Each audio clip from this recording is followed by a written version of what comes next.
이번에 말씀을 준비하며 저에게 허락된 저녁 집회 2번이라는 시간, 어떠한 내용을 전달키를 원하시는가 하며 많이 고민했습니다. 적지 않은 고민을 하며 이런 생각을 하게 되었습니다. 지금 가장 시급한 것은 다름이 아니라 우리 신앙의 단순화라는 생각이 들었습니다. 은사를 난무하고 음모론이 교회 안에 스며들어오고 또 어떠한 직통계시로 사람들을 현혹하는 그러한 것이 우리의 신앙에 적지 않은 이때에 다시 한번 가장 기본적인 것으로 돌아오는 것이 시급하다고 느꼈습니다. 그래서 어제 저녁에는 주님이 누구신지 주를 알라라는 제목으로 주의 음성에 귀를 기울여 보았다면, 오늘 이 시간에는 주님을 두려워하는 그 자리로 돌아가는 것이 우리의 본분이기에 다시 한번 우리의 있어야 할 곳을 되찾기를 소망합니다. 우리 잠시 기도드리고 말씀에 귀를 기울여 보겠는데, 우리 마이크가 조금 앞에 모니터가 울려서 제가 신경이 쓰입니다. 조정해 주시면 감사드리겠습니다. 기도드리겠습니다.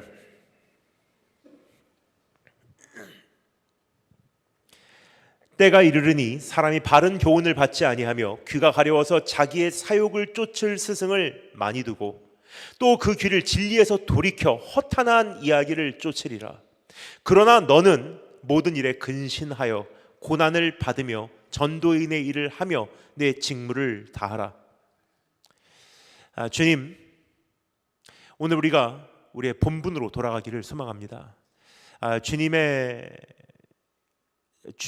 주님을 경외하지 않는 그러한 이 시대에 다시 한번 교회와 성도는 우리의 모습을 되찾기를 간절히 소망합니다.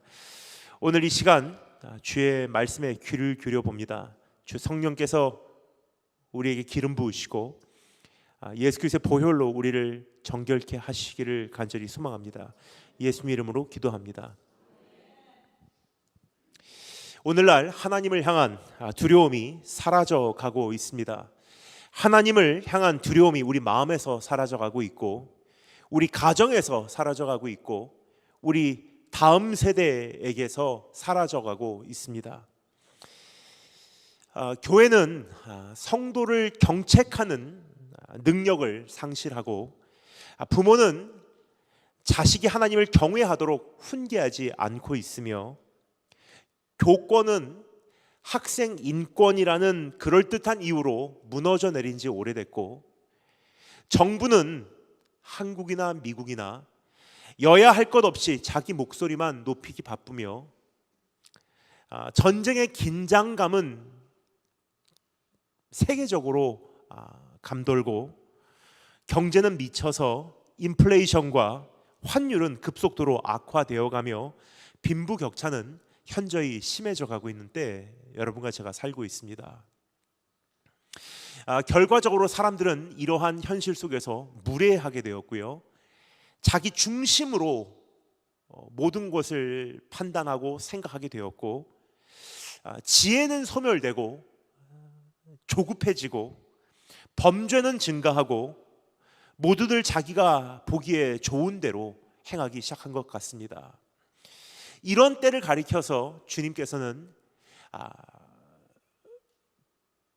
불법이 흥한다고 말씀하셨죠. 근데 이 불법이 많아진다는 것은요, unlawful deeds, 법을 행하지 않는 사람들이 많아진다는 뜻이 아닙니다.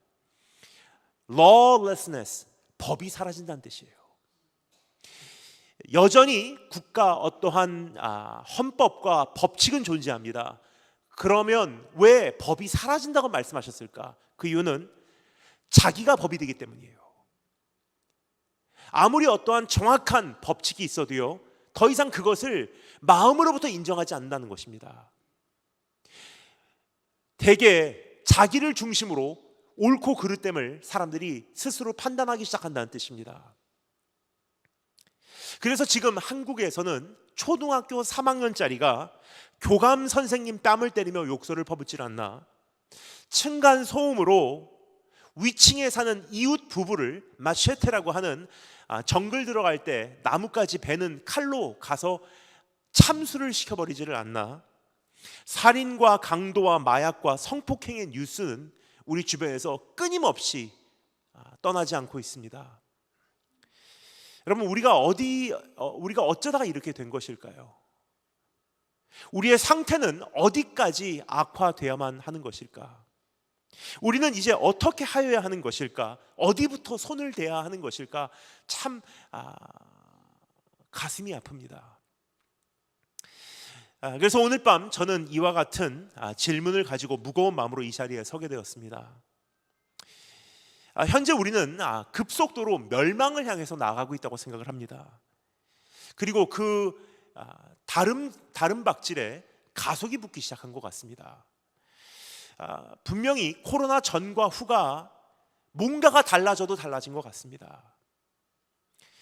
자연 환경은 급격히 지금 파괴되고 있고요. 이제는 지구 온난화라는 단어, 글로벌 워밍이라는 단어를 더 이상 사용하지 않고 정식으로 글로벌 보일링, 지구 열대화라는 단어로 사용하기 시작했죠. 이제는 티핑 포인트를 지나서 지구는 회복될 수 없는 그 시점에 도달했다는 것입니다.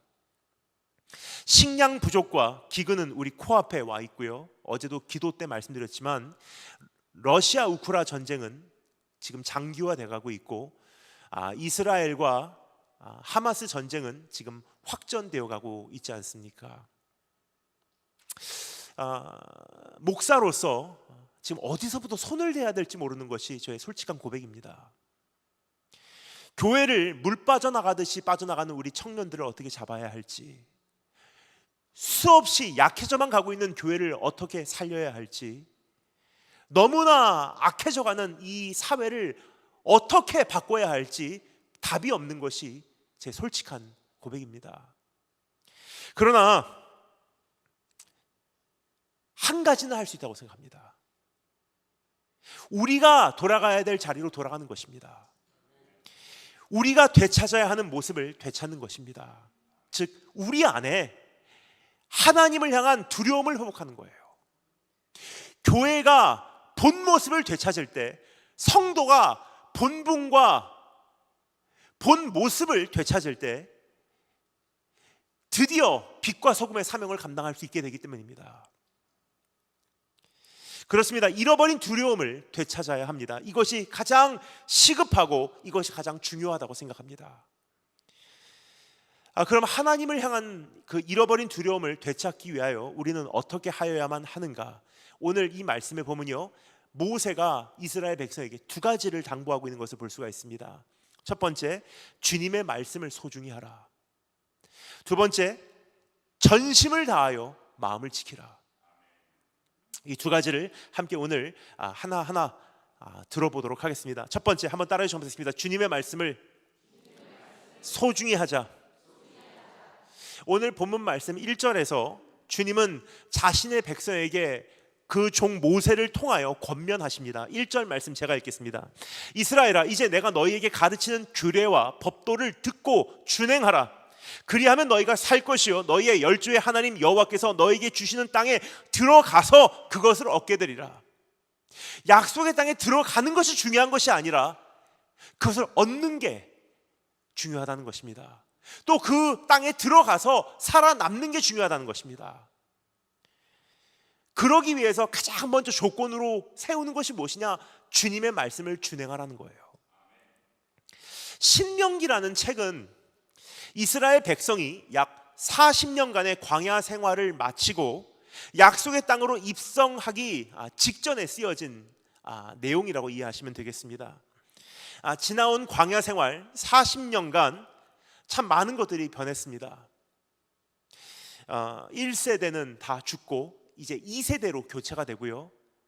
지나온 그 긴 세월 동안 여러 가지가 변한 것입니다.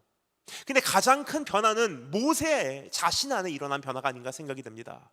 원래 그는 주님께서 그를 부르실 때만 해도 나는 말을 잘 못하는 사람입니다 라고 고백했어요. 근데 40년이 지난 지금 그가 얼마나 말을 잘하게 되었는지. 신명기는 모세가 모압 땅 한 광야에서 이스라엘 백성을 향해서 외친 세 편의 설교를 기록해 놓은 내용이에요. 이 짧지 않은 이 신명기라고 하는 말씀을 설교할 만큼 달변가가 된 것입니다. 첫 번째 그가 외친 설교의 내용은 지나온 과거에 대해 돌이켜보는 내용이었습니다. 하나님께서 그동안 우리를 어떻게 보살펴 주셨는지를 생각해보자. 두 번째 설교 내용은 현재 하나님께서 요구하고 계신 바를 이야기하는 내용이었습니다. 어떠한 규례와 법도를 요구하고 계신지 너희가 잘 듣고 오늘 우리에게 말씀하시는 것을 이제 우리가 준행하자. 오늘 본문 말씀이 바로 이 맥락에 속해 있다고 이해하시면 되겠습니다. 그리고 세 번째 마지막으로 모세가 설교한 내용은 장래에 대한 내용이었습니다. 너희가 약속의 땅에 들어가서 정말 하나님께서 우리에게 요구하신 바를 잘 준행하면 하나님께서 이러한 약속들을 우리 안에서 성취해 주실 것이다. 어찌 보면 지금 뿌리가 메말라 버리고 열매가 사라져 버린 오늘날에 수많은 교회에게 외쳐야 되는 내용이 바로 이 세 가지 내용이 아닌가 생각이 됩니다. 이것이 우리의 어떠한 메시지의 큰 아웃라인이라고 생각해요. 하나님께서 지금까지 우리를 어떻게 살려오셨는지, 지금 우리에게 말씀하시고 계신 것이 무엇인지, 그리고 이제 우리에게 어떠한 약속을 하고 계신지. 쉽지만은 않았던 이 광야 생활이 드디어 끝나갈 무렵에 모세는 이스라엘 백성에게 꼭 남기고 싶은 말을 지금 전하고 있는 것입니다. 모세는 잘 알고 있었습니다. 자신은 약속의 땅으로 들어갈 수 없다는 사실을, 자기의 시간이 이제 다 되었다는 사실을. 여러분 같으면 어떻게 하시겠습니까? 이제 내가 떠날 날이 얼마 남지 않았다. 그러면 아무 말이나 하지 않을 거예요. 꼭 남기고 가고 싶은 말을 정리해서 그 말을 전할 것입니다. 모세도 적지 않은 고민을 했을 것입니다. 이제 얼마 남지 않은 시간, 내가 몇 마디를 남기고 간다면 이들에게, 사랑하는 이들에게 무엇을 남기고 갈 수 있을까? 고운정, 미운정, 지난 40년간 들었던 사랑하는 백성에게 꼭 남기고 가고 싶은 말. 신명기의 내용은 한마디로 요약하면요, 모세가 남기고 간 유언이라고 해도 과언이 아닐 것입니다. 그는 이렇게 전하고 있는 것입니다. 내가 없어도 잘해라. 내가 떠나도 절대 잊지 말아라. 내가 죽어도 너희는 끝까지 달려내라. 자기의 사랑과 애정과 이 소원을 다 담아서 마지막으로 전해주는 그 한마디가 무엇이었냐? 한마디로 여호와를 두려워하라. 이것이 너희가 살 길이다.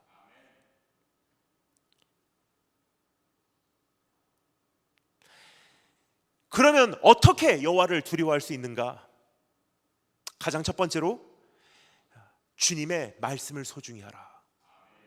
하나님을 두려워한다는 것은 말씀을 소중히 여기는 것부터 시작한다는 것입니다. 그래서 1절 말씀, 규례와 법도를 듣고 준행하라. 2절 말씀을 가감하지 말고 너희 하나님 여호와의 명령을 지키라. 5절 6절 내가 하나님께로부터 받고 너에게 전한 모든 규례와 법도를 너희는 지켜 행하라. 한마디로 주님의 말씀을 소중히 하라. 하나님을 향한 두려움은 하나님의 말씀을 소중히 여기는 것부터 시작된다는 거예요. 하나님의 말씀을 가볍게 여기면서 하나님을 어찌 두려워한다고 말할 수 있겠습니까? 하나님은 자신의 말씀을 너무나 소중히 여기는 분이세요. 하나님은 말씀으로 자신에 대해서 계시하셨어요. 난 이런 하나님이다. 하나님은 말씀을 통해 자신에 대하여 그들에게 알려주시고 가르치셨어요. 하나님은 말씀을 통해 열방 가운데 자신의 백성을 성별하셨어요. 그러니까 말씀을 소유한 하나님의 백성과 말씀을 소유하지 않은 이방 민족으로 구분을 하신 거예요. 그래서 오늘 이 말씀에 보면 어느 민족이 이런 규례와 법도를 가지고 있느냐? 하나님의 백성의 문의가 뭐냐? 하나님의 말씀을 소유하고 있다는 거예요. 이것이 열국 앞에 너희의 지혜요 너희의 지식이라. 그들이, 이방 민족이 너희가 지금 준행하고자 하는 이 규례를 듣고 이방 민족이 이르기를 이 큰 나라 사람은 과연 지혜와 지식이 있는 백성이로다 하리로다. 그러니까 하나님을 경외하고 말씀을 소중히 여기는 그 모습 자체가 하나님의 백성의 지혜라는 거예요.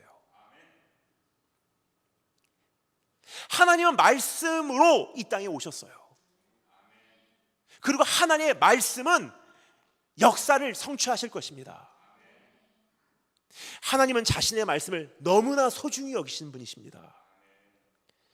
여러분, 오늘날의 비극은 하나님 말씀을 가볍게 여기는 것이 아닌가 생각이 듭니다.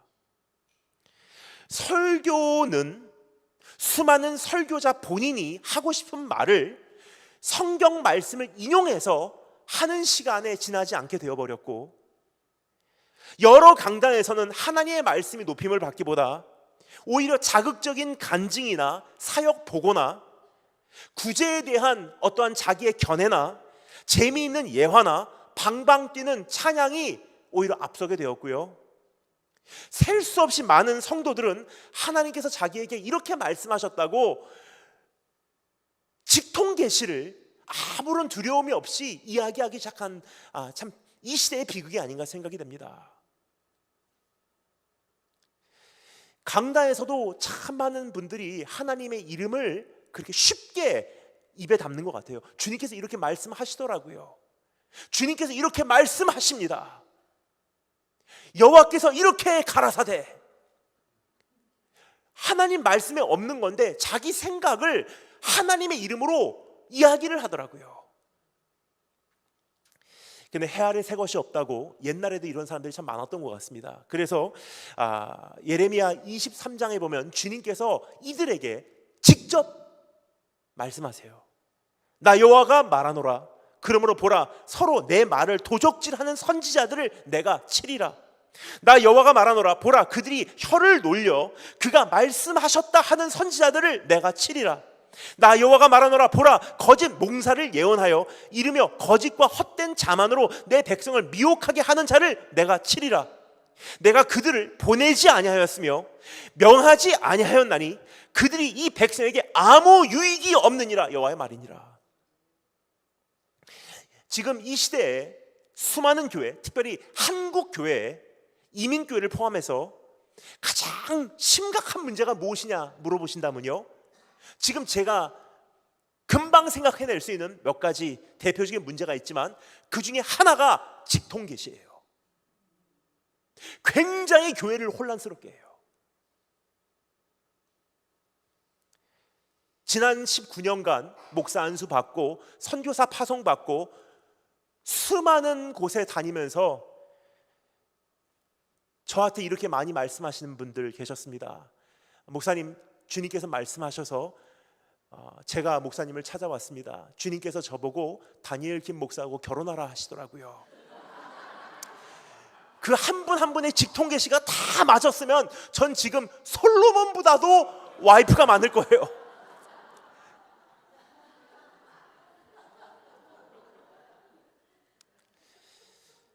수많은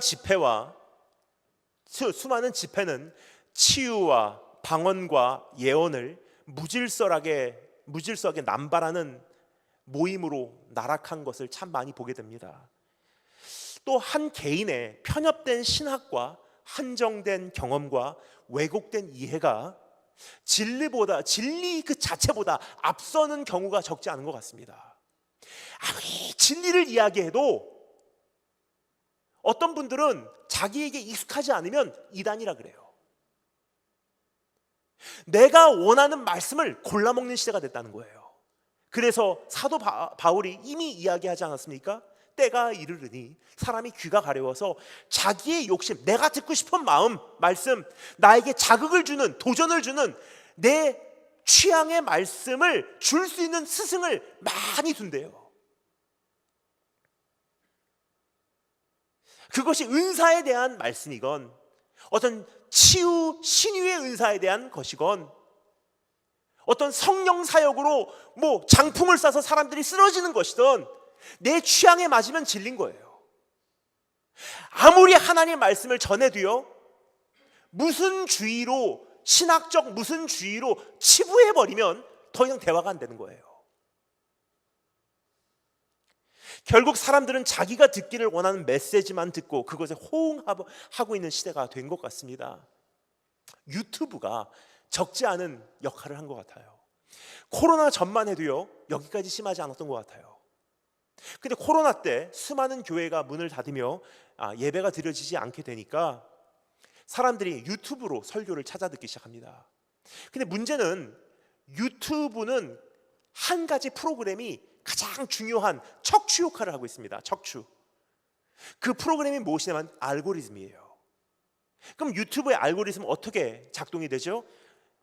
썸네일을 보고 거기에 내가 마음이 끌리는 어떤 제목이 있다고 하잖아요. 그거를 한번 클릭해 봤어요.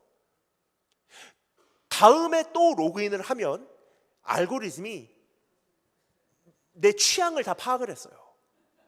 비슷한 유의 말씀들, 연관 검색어 위주로 계속 추천 영상을 올려주는 거예요. 그거 또 클릭하고 또 클릭하면 나도 모르는 사이에 3개월, 1년 지나잖아요. 완전히 신학이, 하나님에 대한 이해가 편협이 돼버리는 거예요. 치우친다는 거예요. 이런데 어찌 믿음이 성장할 수 있겠으며, 어찌 건전한 신앙생활을 할 수 있겠으며, 어찌 하나님의 뜻을 이루어 드릴 수 있겠냐는 질문을 드리고 있는 것입니다. 우리들의 이러한 모습을 너무나 잘 알고 계셨던 주님은 종 모세를 통해서 이렇게 권면하고 있습니다. 말씀을 가감하지 말라. Teach the whole counsel of God. 하나님의 전체의 경영을 가르치래요. 듣기 좋은 거나 듣기 싫은 거나, 내가 공감하는 거나 아직 이해가 안 가는 거나, 내가 쉽게 준행할 수 있는 거나 정말로 내가 순종하기 싫은 거나 똑같이 가르치라는 거예요. 근데 그것이 지금 많이 이루어지지 않고 있는 것 같습니다. 하나님은 끝까지 자신께 붙어 떠나지 않는 이들을 책임지시는 분 같습니다. 하나님은 신실하게 의리를 지키시는 분이세요. 그래서 4절 말씀에 이렇게 기록되어 있죠. 오직 너희의 하나님 여호와께 붙어 떠나지 않는 너희는 오늘까지 다 생존하였느니라. 말씀을 준행하고 타협하지 않고 끝까지 가감하지 않은 자들은 하나님께서 책임지신대요. 반대로 변질되고 배반하고 반역하고 타협하는 사람들은 도중에 진멸한 것 같습니다. 3절 말씀, 여호와께서 바알보올의 일을 인하여 행하신 바를 너희가 목도하였거니와 바알보올을 쫓는 모든 사람을 너희 하나님 여호와께서 너희 중에서 진멸하였으되. 약속의 땅으로 출발하는 게 중요한 것이 아니라 도중에라도 타협하면 끝이라는 거예요. 여기서 말하는 바알보올 사건 기억하십니까? 모압 왕 발락이라는 인물이 있었습니다. 근데 발락이 소문을 듣게 됩니다. 이스라엘이 이제 광야를 지나가는데 이 국가는 하나님께서 함께 하시는 국가라. 가는 곳마다 승리를 얻는다. 위협을 느낀 거예요. 혹시나 모압도 위협을 당하는 것이 아닌가. 그래서 발락이 발람이라고 하는 선지자를 고용을 해요. 하나님께 기도해서 이스라엘을 저주하도록 해라. 발람이 기도합니다. 하나님, 이스라엘을 축복할까요? 저주할까요? 매번 돌아오는 응답은 이스라엘을 축복해라. 그래서 발락에게 말합니다. 아무래도 저주를 못할 것 같습니다. 발락의 그 작전이 실패로 돌아가요. 그런데 어떤 뇌물에, 발락이 발람에게 계속 베푼 뇌물에 발람이 깜빡하고요, 꿀팁을 알려줘요. 그 꿀팁이 뭐냐? 이스라엘은 외부 공격으로는 망하지 않습니다. 하나님께서 함께 하시기 때문입니다. 근데 이스라엘을 멸망시킬 수 있는 한 가지 유일한 방법이 있습니다. 이스라엘 자체적으로 부패케 되면 하나님께서 이스라엘을 치실 것입니다. 그래서 발락이 모압 여인들, 바알 선지자, 바알 우상에게 우상 숭배를 하는 여인들을 이스라엘로 파견을 합니다. 이스라엘 남자들이 그 여인들과 사랑을 하게 되고요, 결국 그 여인들을 통해서 우상 숭배에 가담하게 되죠. 여기서 주님은 자신의 백성들에게 호소하고 계신 것입니다. 이 사건을 너희가 목도하지 아니하였느냐? 한 걸음 내주니까, 조금 타협하니까, 조금 후퇴하니까, 잠깐 정신줄 놓으니까 완전히 멸망하지 아니하였느냐? 또다시 똑같은 방법으로 넘어가지 않도록 주의하라. 여러분, 왜냐하면 마귀는 오늘날 이 마지막 시대도 그렇게 우리 교회를 지금 넘어뜨리고자 하고 있다는 거예요. 마지막 시대의 교회에게 주님께서는 이렇게 편지하신 내용 기억하십니까? 요한계시록 2장에 보면요, 버가모 교회에게 주님께서 편지를 하시는데 이런 내용이 있습니다. 그러나 너에게 두어 가지 책망할 것이 있나니 거기 내게 발람의 교훈을 지키는 자들이 있도다. 발람이 발락을 가르쳐 이스라엘 앞에 울물을 놓아 우상의 제물을 먹게 하였고 또 행음하게 하였느니라. 즉 그 당시만 이런 사건이 있었던 것이 아니라 우리가 살아가는 이 마지막 시대도 사탄은 교회를 그렇게 공격한다는 것입니다. 하나님의 백성들에게 오늘 당장에 우상 숭배해라 그러면 절대 하지 않아요. 지금 당장에 예배 드리지 말아라 하면 절대로 저항합니다. 그래서 사탄은 그렇게 무식하지가 않아요. 굉장히 영리한 존재가 사탄이에요. 인간이라는 이 육신의 존재도요, 똑같은 일을 10,000번 이상 계속 반복하면 전문가가 된다고 하죠. 사탄은 수천 년 전부터 아담과 하와 때부터 인간을 넘어뜨리는 것을 얼마나 많이 해왔겠습니까? 이제는 그걸 습득을 했어요. 어떻게 하는지. 그럼 사단은 우리에게 와서 무지막지하게 우상 숭배해라, 예배드리지 말아라 라고 말하지 않아요. 이스라엘 백성에게와 같이 절대로 이스라엘은 웬만해서 넘어지지 않는다. 그러니까 여자를 붙여줘. 저 사람은 절대로 하나님을 배반할 사람이 아니야. 그러니까 돈을 붙여줘. 저 사람은 절대로 예배를 쉴 사람이 아니야. 사업이 잘 되게 해.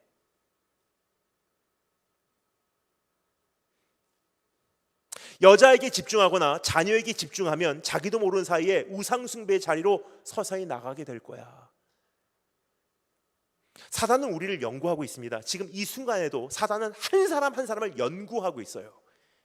이것을 사도 베드로도 이렇게 이야기합니다. 베드로 전서 5장 말씀, 근신하라, 깨어라, 너희 대적 마귀가 우는 사자 같이 두루 다니며 삼킬 자를 찾나니. 여러분, 동물의 왕국 같은 프로에서 맹수가 먹이를 어떻게 사냥하는지 여러분 보신 적 있습니까?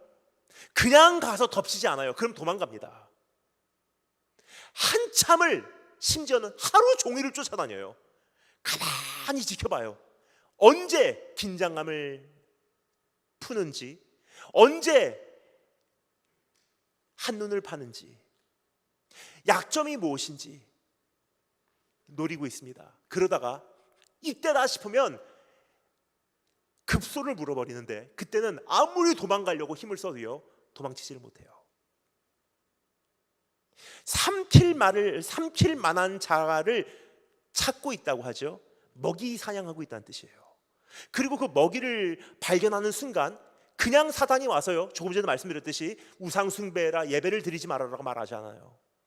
우리를 어떻게 넘어뜨릴 수 있는지 우리 안에 가장 약한 부분을 찾고 있다는 거예요. 가장 약한 부분, 가장 약한 때. 욥기 1장에 보면 하나님과 사탄의 대화가, 짧은 대화가 기록이 되어 있습니다. 욥기 1장에 보면 사단이 하나님의 공회에 참석을 하죠. 근데 하나님께서 사탄에게 이렇게 말하는 내용이 있습니다. 여호와께서 사단에게 이르시되 네가 어디서 왔느냐? 사단이 여호와께 대답하여 가로되 땅에 두루 돌아 여기저기 다녀왔나이다. 즉 그때에도 사단은 돌아다니면서 삼킬 자, 그리고 어떻게 삼켜야 되는지 분석하고 다녔다는 뜻이에요. 여호와께서 사단에게 이르시되 네가 내 종 욥을 유의하여 보았느냐 그래요. 여기서 유의하여 본다는 것은요, 연구해 보았느냐, 내 종 욥을 관찰해 보았느냐, 내 종 욥에 대하여 접근 방법을 고민해 보았느냐, 그 뜻이에요. 그렇습니다. 사단과 마귀는 절대로 우리에게 무대뽀로 밀고 들어오지 않아요. 먹이를 사냥하는 야수와 같이 자기가 다가오고 있다는 사실을 절대로 인지하지 못하도록 하고 발자국 소리도 들리지 않게 합니다. 그러나 어느 순간 약점을 발견하는 순간 때를 노리다가 그때 물어버리는 거예요. 우는 사자같이 삼킬 만한 자를 찾아다닌다는 것이 바로 그 뜻이에요. 그래서 사단은요, 우리에게 절대 이것은 죄가 되지 않을 거야 라는 것으로 다가와요. 한번 생각해 볼까요? 여러분, 우리가 맨하탄 한복판에 약 10,000평 정도 되는 땅이 있다고 상상해 보도록 하겠습니다. 생각만 해도 너무 행복한 것 같아요.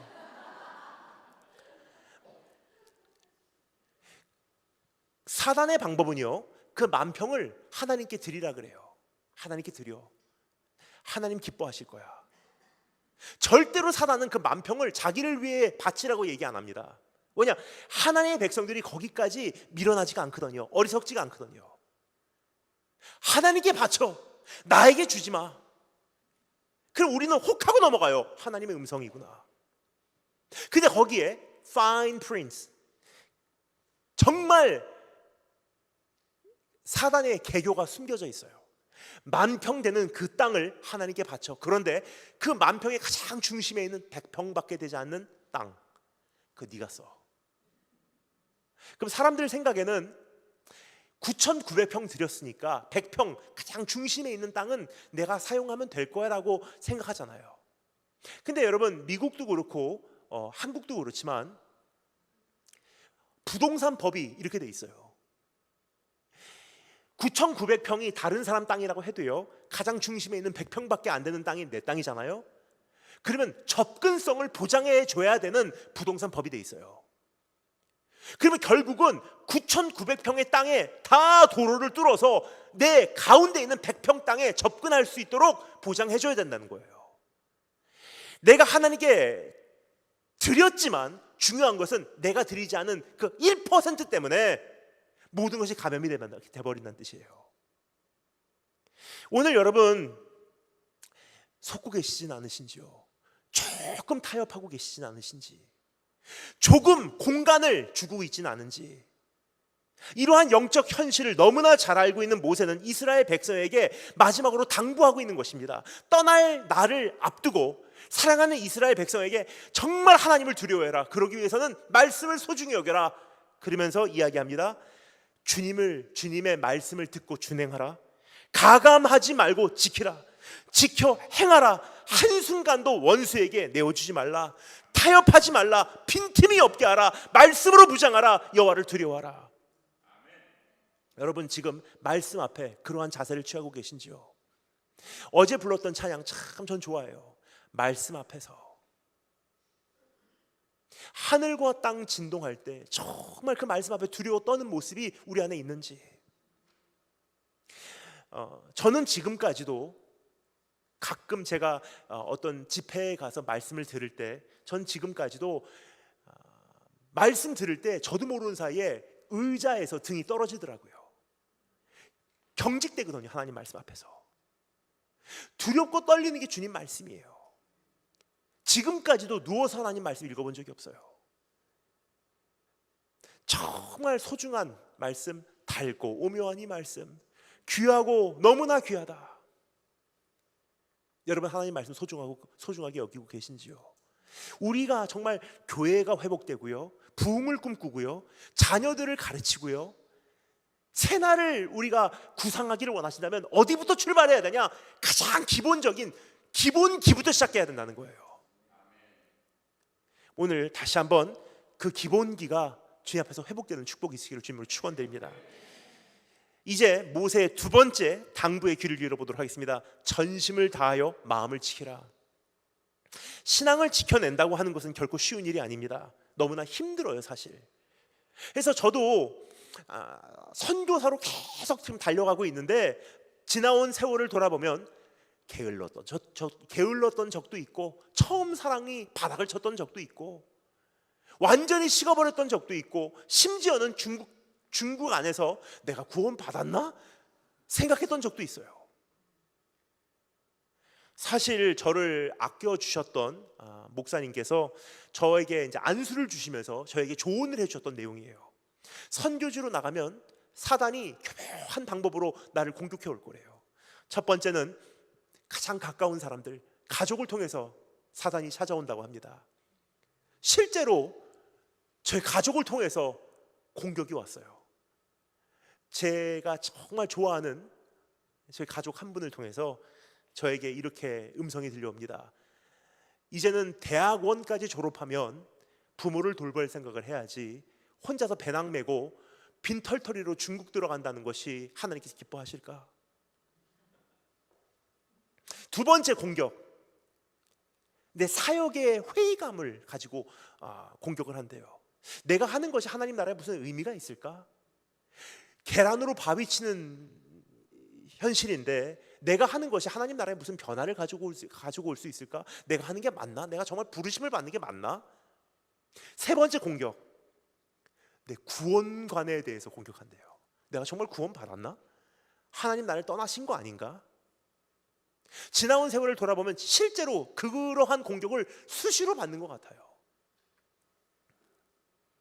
우리는 연약해서 넘어질 때도 있고요, 미숙해서 실수할 때도 있고, 약해서 범죄할 때도 있는 것은 분명합니다. 때로는 타협하고 또 때로는 게을러요. 그러나 오늘 다시 한번 우리 마음에 깊게 새기기를 원하는 것은 신앙생활은 전투라는 거예요. 넘어질 때도 있고 약해질 때도 있지만 신앙생활은 근본적으로 전투라는 것입니다. 넘어지면 일어나야 돼요. 약해지면 다시 새 힘을 찾아야 합니다. 처음 사랑을 상실하면 다시 한번 주님께 나와서 사생결단해야 된다는 거예요.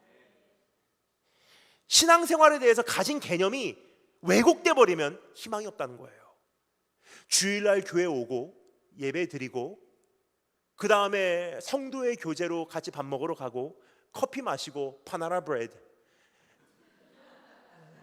파리바게트에서 교제하고 신앙생활 행복해. 그것이 우리가 갖고 있는 정상적 신앙생활의 개념이 돼버리잖아요. 희망이 없어요. 그래서 주님께서 뭐라고 말씀하십니까? 처음 사랑을 잃어버린, 정확한 표현으로는 처음 사랑을 버려버린, 잃어버린 거하고 버린 거하고 전혀 달라요. 잃어버린 것은요, 의도가 담겨져 있지 않습니다. 어떻게 하다가 보니까 I lost it. 버린 것은 내 의도가 담겨져 있다는 거예요. 그래서 요한계시록 2장에 보면요, 에베소 교회에게 너희가 처음 사랑을 버렸느니라 그래요. 처음 사랑을 버려버린 에베소 교회에게 주님께서 뭐라고 말씀하십니까? 너희가 어디서 떨어졌는지를 기억하래, 생각하래요. 어디서 떨어졌는지를 모르면요, 어디로 돌아가야 되는지를 모르는 거예요. 어디서 떨어졌다는 것을 인지하고 인정하지 않으면요, 자기가 정상이라고 생각하고 있다는 게 문제예요. 신앙생활이 이런 거지 뭐. 여러분, 신앙생활이 이런 것입니까?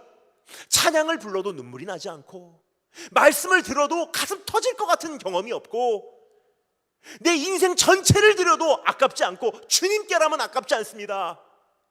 이 고백이 사라진 지가 오래됐는데 신앙생활이 이런 거지. 그게 내가 가지고 있는 신앙생활의 정의라면요, 이제는 정말 절망적이에요. 언제 희망이 있냐? 내가 이래서는 안 되는데, 내가 이래서는 안 되는데. 그땐 희망이 있는 거예요. 그런 것을 알려주기를 위하여 사도 바울이 정말 많이 고민했던 것 같아요. 아들과 같은 사랑하는 제자에게 내가 너에게 신앙생활에 대해서 뭐라고 이야기해 줄까? 그 어린 제자에게 신앙생활에 이 분명한 개념을 심어줘야지 이 제자가 적어도 기준이 있잖아요. 그런 게 신앙생활이구나. 그래서 사도 바울이 고민 끝에 이렇게 말하는 것 같습니다. 사랑하는 제자야, 신앙은 마치 맞아 군사와 같은 거야. 군사로 부르심을 입은 자는 자기의 생활에, 사생활에 얽매이는 자가 단 한 사람도 없나니 그는 자기를 군사로 모집한 그분을, 대장을 기쁘게 하려 함이라. 아, 맞아. 또 신앙생활은 마치 경주하는 자와 같아. 경주하는 자가 법칙대로 하지 않으면 멸류관을 받기에 합당하지 않다. 즉 반칙하고 지름길로 가고 그냥 나태해진 상태로 신앙생활해서 멸류관 바라지 말라는 거예요. 아, 맞다. 신앙생활은 마치 농부와 같아. 열매가 있으나 없으나, 날씨가 좋든 나쁘든, 싹이 나도 안 나도 꾸준히 똑같은 시간에 가서 씨를 뿌리고 기다리고, 거기에 수고하는 농부가 첫 열매를 먹는 것이 당연한 것 아니겠느냐. 군사나 경주하는 자나 농부나 한 가지 공통점이 있어요. 쉬운 직업이 아니라는 거예요. 사도 바울은 그것을 우리 신앙의 어떠한 그림으로 그려줬어요. 이게 신앙생활이다. 혹시 우리 안에서 이 신앙생활에 대한 그림이 어느 사이인가 왜곡되진 않았는지. 그래서 모세는 말합니다. 너희가 약속의 땅에 들어가면 9절 말씀, 오직 너는 스스로 삼가며 너의 마음을 힘써 지키라. 신앙생활은 힘써 지켜내지 않으면 끝까지 이루지 못하는 것이 신앙이래요. 처음 사랑 잃어버리면 안절부절하고, 내 마음에 열정과 눈에 눈물이 식어버리면 밤에 잠이 안 오고, 주님과 조금 멀어지고 중간에 내 어떠한 반복적인 죄로 인해서 주님과 나와 사이에 금이 간 것 같으면 내가 그것을 회복하기까지 안정을 못 찾는 것이 정상 신앙생활이라는 거예요. 주님과 나와는 멀어졌는데 그냥 그렇게 지나가고, 점점 신앙이 퇴보하고, 예배에도 어떠한 기쁨이 없는데, 그게 뭐 오늘도 그냥 주일 이렇게 지켰구나, 그게 어느 날 당연하게 되면요, 너무 많이 간 것입니다. 그럼 어떻게 하여야 우리가 전심으로 다시 한번 우리의 마음을 지켜내고 신앙을 되찾을 수 있을까? 제일 첫 번째, 모세는 부탁합니다. 기억하라 그래요. 9절 중간에 이렇게 기록되어 있죠. 두렵건대 네가 그 목도한 일을 잊어버릴까 하노라. 두렵건대 내 생존하는 날 동안에 그 일들이 너의 마음에서 떠날까 하노라 그래요. 즉 잊어버리면 죽는다는 거예요. 잊어버리면 변질된다는 거예요. 무엇을? 주님께서 하신 모든 것을. 40년 광야 생활 동안 하나님께서 우리의 삶에 이루신 것이 얼마나 큰지를 목격하지 아니하였느냐. 하나님이 얼마나 두려운 분인지 너희가 보지 아니하였느냐. 두렵건대 네가 그 목도한 일을 잊어버릴까 하노라. 주님께서 행하신 모든 일을 잊지 말고 기억하라는 뜻입니다. 여러분, 지난날 주님께서 우리에게 행하신 일을 잊어버리면요, 주님의 은총과 은택과 은혜도 우리 가슴에서 사라지게 되어 있는 거예요. 주님께서 행하신 일을 잊어버렸는데 어찌 마음에 감격이 있을 수가 있겠습니까? 이번 땡스기빙 다가오고 있어요. 근데 이것을 하나의 국가 절기로 보낼 수 있지만, 적어도 이번 땡스기빙을 기준으로 우리 개개인의 생활에서 하나님, 이번에 내가 정말 주님께서 우리 가정에 혹은 우리 교회에 혹은 내 개인적으로 행하신 일을 한번 계수해 보겠습니다. 주님 이것도 하셨고 저것도 하셨고 참 감사한 일들 많더라고요. 여러분, 성경적 신앙의 자세 중 가장 중심적인 한 가지는 되새김질을 하는 거예요. 주님께서 우리의 삶에 베푸신 구원과 약속과 축복을 곱씹어 보는 것이 신앙의 성숙함입니다.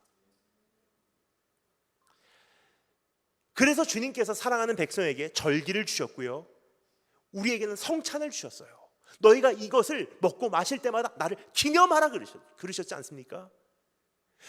기억하지 않으면요, 감격이 회복되질 않아요.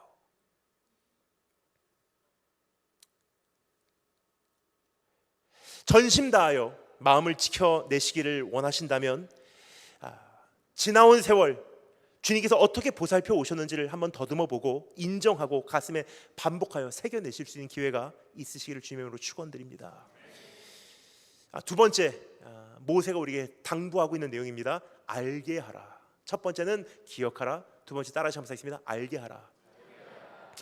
9절 후반부터 12절을 읽겠습니다. 너는 그 일들을 내 아들들과 내 손자들에게 알게 하라. 네가 호렙산에서 내 하나님 여호와 앞에 섰던 날에 여호와께서 내게 이르시기를 나를 위하여 백성을 모으라. 내가 그들에게 내 말을 들려서 그들로 세상 사는 날 동안 나 경외함을 배우게 하려 함이라. 여러분, 하나님을 두려워하는 것은 배워야 된다는 거예요. 왜냐, 우리는 그 본성적으로 하나님을 두려워하는 존재가 아니에요. 모든 사람이 죄를 범하였으며 하나님의 영광에 이르지 못하더니, 그러니까 우리 본성적으로 하나님을 막 두려워하는 존재가 아니에요. 어떻게 두려워하는지도 몰라요. 그래서 성경적 가르침이 무엇이냐? 두려워함을 가르치래요. 예배는 이렇게 드리는 거야. 헌금은 이렇게 드리는 거야. 예배를 드리는 자세는 이래야만 해. 예배 시간 늦지 마. 다른 사람에게는 그렇게 시간을 후히 주면서 왜 하나님께는 시간이 그렇게 인색하니? 네 자신을 위해서 물질을 그렇게 쓰면서 왜 하나님께는 그렇게 물질이 인색하니?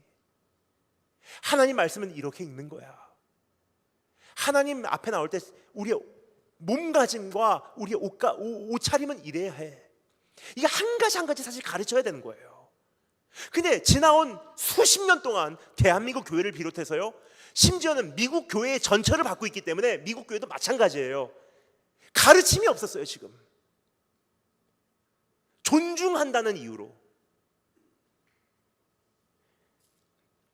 하나님에 대하여 기억하는 것으로 충분하지 않습니다. 하나님에 대하여 우리가 배우고 자녀에게 알게 하래요. 혹시 우리가 배우는 과정도 희미하지만 자녀에게 가르치는 이 과정에서 완전히 절단돼 버리지 않았나 생각이 돼요.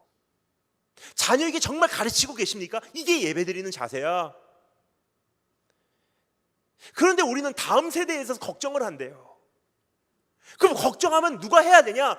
교육 전도사들의 몫이 아니에요. 가정에서 자녀에게 가르치는 것이 시작이에요.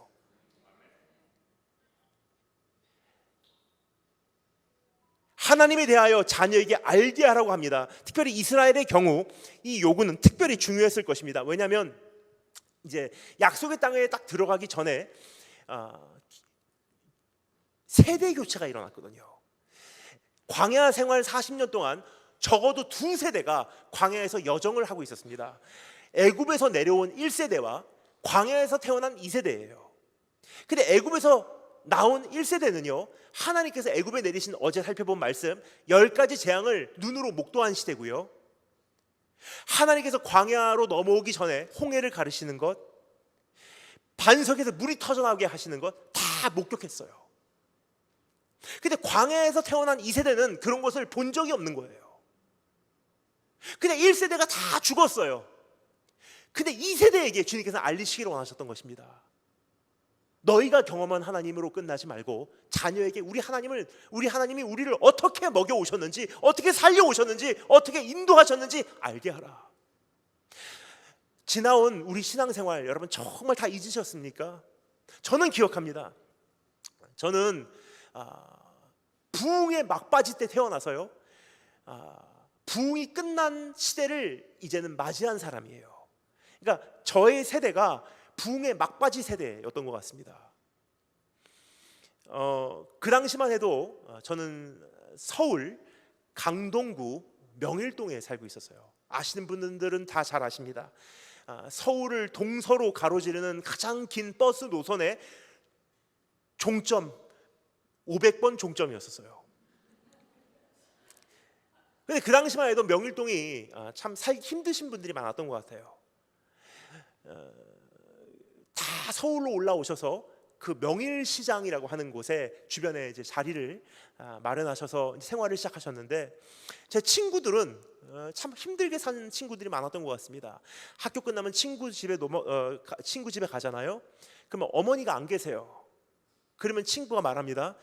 야, 우리 엄마 보러 갈래? 그러면 그 어머니가 일하시는 가락시장, 도깨비시장 그런 데 찾아가는 거예요. 그러면 어머니들이 그 당시 이제 리아카에 그 스티로폼 상자에다가 보리차 콩콩 얼린 거 놓고 그 종이컵에 혹은 플라스틱 컵 대롱대롱 매달아 놨어요. 그럼 거기다가 이제 뭐 50원 내면 보리차 한 잔. 그 장사하시는 분들이세요. 그 어머니 뵈러 가서 인사하면 차가운 보리차 한 잔 주시더라고요. 그리고 집에 가서 저희가 놀고 있으면요, 그 어머니가 퇴근하고 들어오세요. 그러면 하루 종일 하고 있었던 그 앞치마 딱 내려놓는 순간 그 짜랑짜랑 돈 소리가 납니다. 그러면 저희가 이제 그 방 한 칸, 단칸방이니까 아랫목에서 놀고 있으면요, 어머니는 그 위쪽에 가서 거기서 이제 하루 종일 번 돈을 다 꺼내 놓으세요. 그러면 100원짜리, 50원짜리, 10원짜리가 나와요. 근데 가끔 쭈그러진, 찢어진 불구스름한 돈 1,000원 기억하십니까? 근데 그 당시 1,000원은요 몇 번 구겨지면 새까매져요. 찢어졌어요. 그거를 다 펴서 스카치 테이프 붙이시고 다림질하세요. 빳빳하게 펴세요. 그리고 제가 가만히 놀면서 보니까 그거를 하얀 봉투에다 딱 넣어서요 감사 헌금 쓰시더라고요. 그 다음날 아침에 새벽같이 강단에 가서 하나님 강단 앞에 참 두려움과 떨림으로 올려놔서 하나님 정말 더 드리고 싶은데 이거밖에 없습니다. 그 당시만 해도 새해 맞이해서요 12월 27일, 28, 29, 30, 31일 1월 1, 2, 3 기도원이 북적거렸던 거 여러분 기억하십니까? 할아버지, 할머니, 엄마, 아빠, 이모, 삼촌, 형, 누나, 동생 온 가족이 기도원 들어가서요 하나님 정말 이번 한 해 주님 은혜로 살았습니다. 근데 이 세상이 정말 힘들어서 내년을 우리가 어떻게 견뎌야 될지를 모르겠어요. 주님께서 오늘 이 새해 첫 시간에 우리를 축복한다는 주님의 약속이 없이는 이 산에서 우리가 내려갈 수가 없습니다. 단식하면서 금식하면서 기도했어요. 예배 전에 우리가 어떻게 기도했는지 기억하십니까? 예배 전 15분, 30분 전에 와서 성경책 펴놓고 찬송가 찾아놓고 헌금 봉투에다 참 정성스럽게 준비해놓고 그리고 계속 기도로 예배 준비했던 때가 있었어요. 근데 우리 자녀들 그거 압니까? 하나님께서 우리를 지금까지 어떻게 먹여 살리셨는지, 어떻게 여기서 여기까지 살아올 수 있도록 주님께서 인도하셨는지, 내가 받은 하나님의 은혜, 내가 주님께 얻었던 그 엄청난 감격과 기쁨,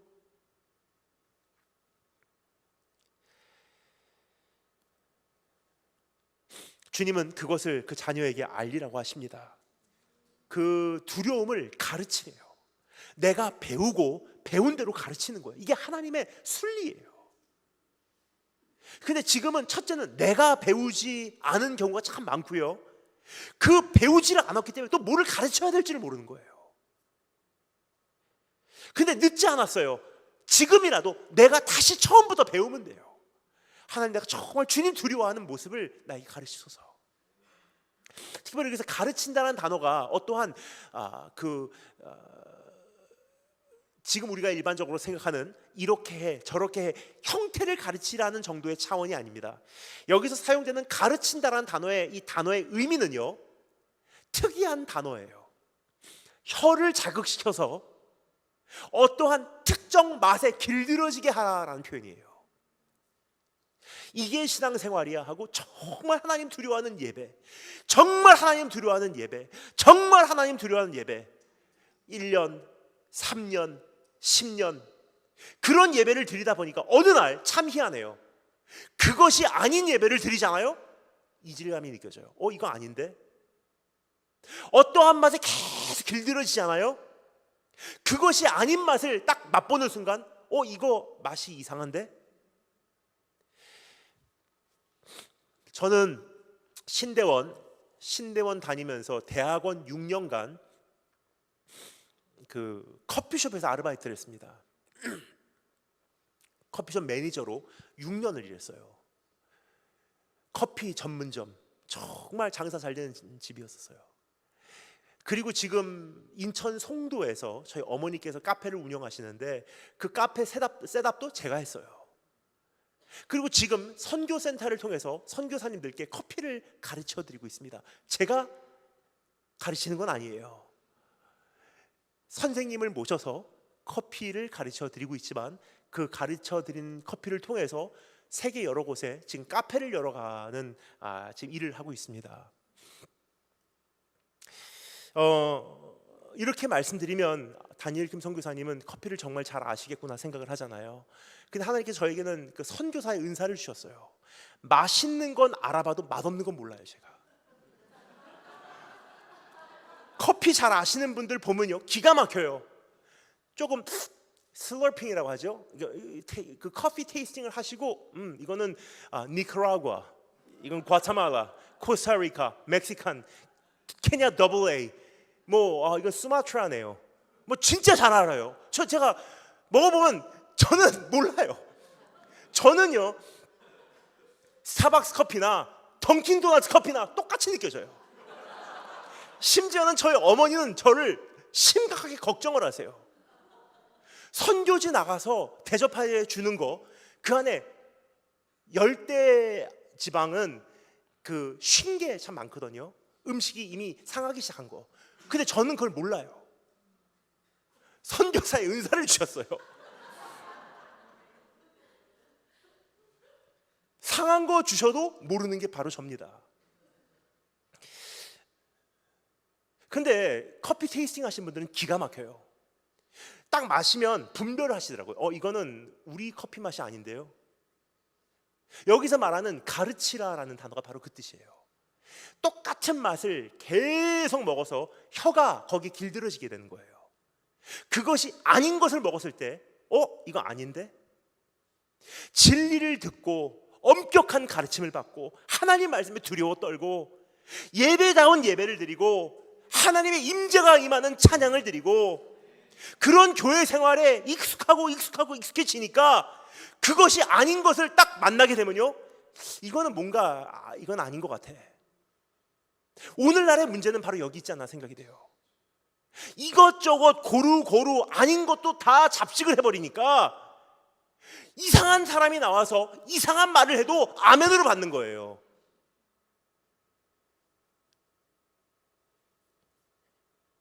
내가 그렇게 하나님을 배우고 그것을 가르치래요. 집에서 자녀들이 최소 어렸을 때부터 고3 졸업하고 대학 갈 때까지 12년은 나에게 맡겨주셨잖아요. 계속 가르치는 거예요. 가정 예배를 통해서 매일매일 확인하는 거예요. 너 오늘 성경 말씀 읽어서 엄마하고 얘기 좀 하자. 교회 가는 길목에서 혼자 가지 않아요. 30분 동안 운전하고 갔다가 또 30분 동안 운전하고 오면서 그때 이루어지는 대화가 저에게는 얼마나 큰 충격과 감동과 영향력이었는지. 저희 교회, 일본에서 자란 제 교회는요, 중고등부가 2명이었어요. 저하고 제 여동생. 교회 사이즈는 약 300명 정도 모이는 일본에서 그나마 그 당시에 가장 큰 교회였어요. 근데 중고등부 아이들이 교회를 안 오는 거예요, 아예. 유일하게 교회에 가는 중고등부 학생은 저하고 제 여동생이었어요. 중고등부 담당 목사님, 일본어 예배 담당 목사님이셨는데 중고등부도 맡게 되셨습니다. 근데 2명 데리고 무슨 프로그램을 해요? 중고등부 수련회가 불가능하잖아요. 저는 제가 중고등부 담당 전도사가 돼서 처음으로 수련회 가봤어요. 수련회는 이런 거 하는 데구나. 그 목사님 지금 어느 교회에 지금 사역하고 계신데 최근에도 일본에 가면 가끔 이렇게 만나요. 그럼 제가 목사님께 감사한다고 이렇게 말씀드려요. 목사님께서 맡으신 양의 100%를 사역자 만드셨네요. 저하고 제 여동생 둘 다 헌신해서 지금 살아가고 있거든요. 중고등부 사실 무슨 프로그램이 없었어요. 그러니까 프로그램이 없으니까 어른들 예배 와서요, 당시 일본말밖에 잘 못했던 제가 한국어 예배 와서 못 알아듣지만 예배 분위기를 배우는 거예요. 아, 저게 예배구나. 근데 지금 미국 교회의 가장 큰 문제가 커뮤니케이션이라고 생각하는데 커뮤니케이션이 아니에요, 여러분. 굉장히 제가 친한 목사님이 한 분 계신데, 그분이 어느 날 그 책 한 권을 만나게 되었습니다. 그 책 한 권이 무슨 책이냐면 American Theology Dictionary, 미국 신학 사전이에요. 그래서 여러 가지 신학적인 용어들이 있지만 특별히 미국에서 사용되는 용어들을 정의한 책입니다. 그래서 이분이 궁금하니까 설마 해서 찾아보셨대요. Korean American Theology. 그 코리안 아메리칸의 신학이 정의되어 있는지 있었대요.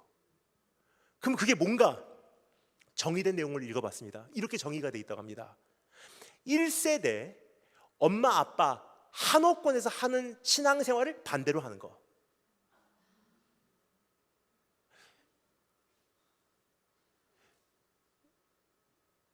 독일에도 한인 아이들이 있고요, 영국에도 있고 호주에도 있고 온 세계에 코리안 디아스포라들 굉장히 많아요. 근데 그 코리안 디아스포라들을 대상으로요, 설문지 조사를 했어요. What do you see yourself in 10, maybe 30 years? 이제부터 10년 혹은 30년 후에 너희가 가장 이상적으로 생각하는 그 모델적인 이상적인 교회는 무엇이냐? 온 세계에 있는 자녀들이 똑같은 대답을 했어요. 우리 어머니 아버지의 교회와 같은 교회를 하고 싶습니다. 그냥 유일하게 캐나다와 미국, 북미의 2세들만 전혀 다른 대답을 내놨어요. 그들이 내놓은 답은 이렇습니다. White Church, 백인 교회라는 거예요. 그러니까 이거는 어린 우리 2세들하고 이 커뮤니케이션 문제가 아니라는 거예요. 지금 이 아이들 마음에는요, 불신이 있어요. 충돌하고 싸우고 찢어지고 박살나고 쑤하고, 그러니까 그거는 이제 싫다는 거예요. 이제 정말로 우리가 하나님을 두려워한다면 함부로 이제 못해요. 우리가 사죄부터 시작해야 됩니다. 우리가 정말 좋은 본보기를 못 보여서 미안하다. 그 멍에가 풀어졌을 때 회복이 있는 거예요. 이제 우리가 그런 훈련을 하고 또 그것을 가르쳐야 되는 사명을 우리 한 분 한 분 잘 감당하시기를 주님으로 축원드립니다. 여기서 정말 중요한 것이 있습니다. 그래서 여기서 이렇게 말하고 있죠. 11절 말씀, 너희가 가까이 나와서 산 아래 서니, 그 산은 하나님께서 하나님을 경외함을 가르치셨던 산이에요. 호렙산. 그 산에 불이 붙어 화염이 충천하고 유암과 구름과 흑암이 덮였는데, 여러분 지금 우리가 중고등부 다음 세대 사역할 때 이 정도라도 최소한 되면 얼마나 좋겠나라는 생각을 해요. 화염과 구름과 흑암이 충천한 것이 우리 중고등부 예배에 탁 임하면 우리 아이들이 하나님을 두려워하겠구나 라고 생각하시죠? 아니에요. 여기 보면 하나님께서 자신의 백성에게 하나님을 두려워하는 방법을 교훈하시는데, 여호와를 이렇게 두려워하라, 하나님은 이런 분이시다 가르치시는데, 이러한 특수 효과가 있었지만 기가 막힌 말씀이 그 다음에 기록되어 있습니다. 12절 말씀, 여호와께서 화염 중에서 너에게 말씀하시되 음성뿐이므로 너희가 그 말소리만 듣고 형상은 보지 못하였느니라 그래요. 즉 특수 효과를 통해서 하나님 두려워하는 것 아니라는 거예요. 아무리 좋은 시설과 대단한 프로그램과 번쩍번쩍하는 그러한 모든 장비를 총동원해도요, 우리 자녀들에게 하나님 두려워하는 방법은 못 가르쳐줘요. 그럼 무엇으로 가르쳐주냐? 음성뿐이므로. 말소리만 듣고 형상은 보지 못하였느니라. 무슨 뜻이냐? 하나님 말씀으로 간다는 거예요. 왜 그렇습니까? 믿음이라는 것은요, 봄에서 나는 게 아니라 들으면서 난대요. 근데 우리는 지금 이걸 거꾸로 하고 있는 것 같아요. 특별히 한국 같은 경우는요, 번쩍번쩍하면 아이들이 교회 오겠지 생각해요. 근데 여러분 정말 부탁드립니다. 이제는 모든 요령을 다 해봤지만 안 됐던 거 다 검증된 시대에 우리가 살고 있기 때문에 복이 아닙니까? 그럼 이제는 다 해봤지만 안 됐기 때문에 이제는 하나님, 내가 원시적으로 돌아가 보겠습니다. 원초적으로 돌아가 보겠습니다는 고백이 나와야 되는 거예요. 이제 제가 오래전에 부산에 있는 한 교회를 갔어요. 그 교회를 가서 금요일 날 저녁 집회를 했습니다. 어제도 사실 저는 힘들었어요. 8시 반에 예배 시작해서 9시에 말씀 전하는 교회는 요즘에 없더라고요. 제가 기도했어요. 말씀 전하기 전에 하나님 졸음막이 떠나게 해달라고. 우리 성도님들 말씀 들을 때 졸음막이가 떠나가게 해달라고 기도는 해봤어도 설교자 자신이 설교하다가 졸까봐 기도한 건 많이 없습니다. 근데 그때 그 교회도 기억이 남습니다. 아마 아이들, 학생들 예배인데 교복 입고 교회 왔어요. 부산이니까 예배 그 학교 끝나고 교회 오니까 뭐 애들 5시, 6시, 7시 때부터 모이기 시작하더라고요. 교복 입은 아이들이 와서 이제 거기서 교회 딱 도착하자마자 배고프니까 국밥을 이렇게 주더라고요. 다 국밥 먹고 저녁 9시부터 예배가 시작됐어요. 1시간 뜨겁게 찬양하고 말씀 전하고 기도의 통성으로 한 30분 하고 나니까 이제 12시가 거의 다 됐습니다. 근데 12시 됐는데 딱 끝나고 집에 갈 줄 알았어요. 아이들이 다 같이 기도하겠습니다. 이제 자유롭게 기도하시다 돌아가시면 되겠습니다. 쥐 하니까 아이들이 쥐 하고 좀 기도하다가 자기 방석 들고 자기 기도하는 자리로 가요. 기둥 뒤에 앉는 아이도 있고 강단 앞에 무릎 꿇는 아이도 있고 한 100명 정도 모인 아이들이 다 교복 입고 뿔뿔이 흩어져서 예배당에서 그렇게 기도를 하더라고요. 저도 감동을 받아서 야, 대단하다 하고 이렇게 기도하는 그 아름다운 모습을 보았습니다. 그러니까 보니까 10명 있으면 거의 9명은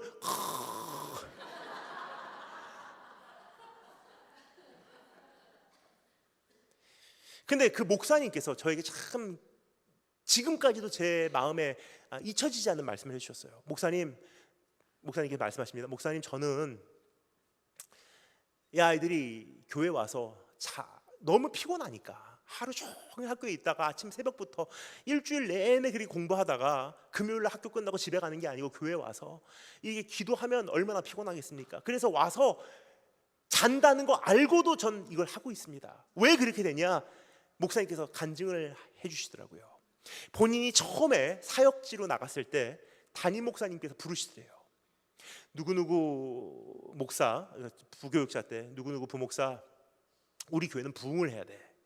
일단 부흥을 하려면 자기가 외치고 있는 무슨 본질이냐 복음이냐 진리냐는 일단 둘째치고 일단 모여야지, 대상이 있어야지 그걸 전하지 않겠느냐. 그러면 모이게 해야 되니까 모이기 위해서는 딱 3가지만 내가 설교 가이드라인을 줄게. 첫째, 설교 15분 넘기지 마. 둘째, 부담되는 말 하지 마. 셋째, 울지 마. 누구도 우는 설교자 싫어해. 이분은 그게 동의하지 않지만 그래도 일단 모아놓으면 복음을 전할 수 있다고 하니까 그렇게 하기로 하셨대요. 그래서 매 주일마다 15분 넘지 않는 설교, 부담되지 않는 말씀, 눈물 없는 설교. 그러니까 실제로 그게 이 works 되더래요. 20명 모이는 중고등부가 30명 되고 40명 되고 50명 되고, 오, 되는구나. 그러던 어느 날 이제 학생들 불러와서 전도 집회를 기획했다고 합니다. 아이들이 친구들 데리고 오는 날이에요. 그래서 찬양하고 앞에서 무슨 이 선물도 주고 연예인 와서 한 15분 간증도 시키고, 그리고 이제 목사님께서 복음 제시하는 설교 시간이 된 것입니다. 그날도 15분 설교, 부담 없는 말씀, 눈물 없는 설교. 근데 그 말씀을 전하는데 그 앞에 온 처음 보는 아이가 얼마나 열심히 말씀을 듣든지 막 말씀을 막 먹고 싶어서 막 어쩔 줄 모르는 아이들이에요. 너무 귀한 아이구나 생각하고 집회를 마친 다음에 그 아이를 데리고 온 전도한 친구에게 찾아가서, 야, 네 친구 대단하더라. 말씀 듣는 모습이, 이 아이는 말씀을 막 흡수하는 그런 모습이더라. 이번 주에 시간 가능하면 이 아이하고 나하고 한번 만나게 해줄래? 그럼 그때 가서 내가 진짜 하고 싶었던 말, 오늘은 못했지만 그날 내가 진짜 하고 싶었던 이 오리지널 복음을 전할게. 그러니까 그 데리고 온 학생이 네 알겠어요 목사님, 제가 아렌지 해볼게요. 그 다음 날이에요. 목사님께서 그 다음 날이니까 그 다음 날이니까 전화를 하셨대요. 얘야 니네 친구하고 얘기 됐니? 만나게 해줄 수 있겠니? 그러니까 그 학생이 이렇게 말합니다. 목사님 그날 그 아이 교회 갔다 와서 자살했어요. 그 아이에게는 그게 마지막 희망이었던 거예요. 오늘 교회 와서 내가 정말 희망을 찾으면 살아가겠고, 그날 진리를 발견하지 못하면 이젠 포기하겠다고 결정하고 온 아이였어요. 그 아이에게는 그게 마지막 선택이었던 거예요. 그때 그 목사님이 얼마나 충격을 받고 죄책감에 시달렸는지, 하나님 난 목사 될 자격이 없습니다 하고 목사 그만둬 버렸어요. 그리고 사역을 떠났는데 하나님께서 그분을 참 기억하시고 다시 불러주셨대요. 다시 목사가 되신 거예요. 다시 사역을 하기로 하신 거예요. 수년 후에 다시 돌아와서 이제 중고등부 아이들을 돌보는데, 이분이 이제는 내가 요령 사용하지 않겠습니다. 15분 설교? 여러분 15분 갖고 무슨 말 하겠습니까? 사실 부담 없는 설교, 여러분 하나님 말씀은 부담 있게 돼 있어요. 부담이 없으면 하나님 말씀 아니에요. 지극히 높으신 거룩하신 그분이 죄인된 내 심령이 호소하는 말씀이 나하고 마찰이 없다는 것은요, 하나님 말씀 아니라는 뜻이에요.